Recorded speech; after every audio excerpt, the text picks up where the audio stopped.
Hello, maayong adlaw sa tanan mga kababayan nako nga mga Pilipino sa mga nagkalain-laing country, especially di sa Europe. Napil nako mga kababayan nga kanang parehar ta og gibati, parehar ta og tumong, parehar tag pangandoy sa kinabuhi.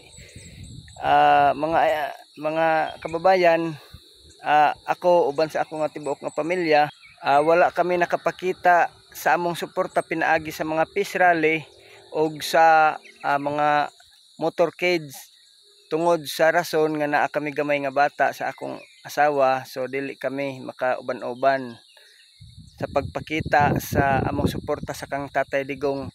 Pero mga kababayan, akong pagsigawan sa buong mundo nga ang akong suporta sa kang Tatay Digong gipaagi na ako sa pagtaod og tarpaulin bandera nga nakasulat diha, I stand with Duterte, dinhi sa bukid namo mga kababayan.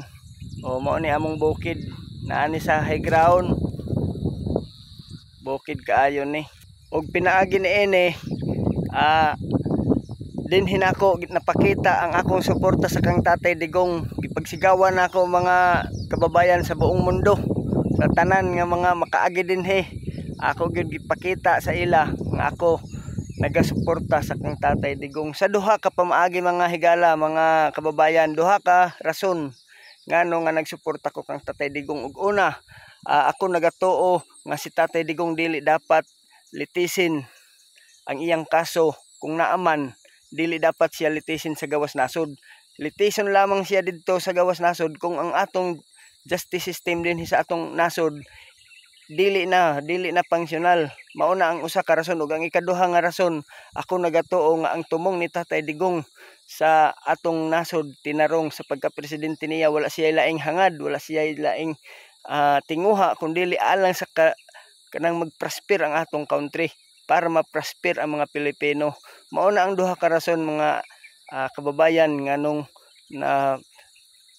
nag-stand me sa kang former President Duterte. So mao lamang kana, again, nagasuporta ako, kami sa tibuok pamilya sa kang Tatay Digong.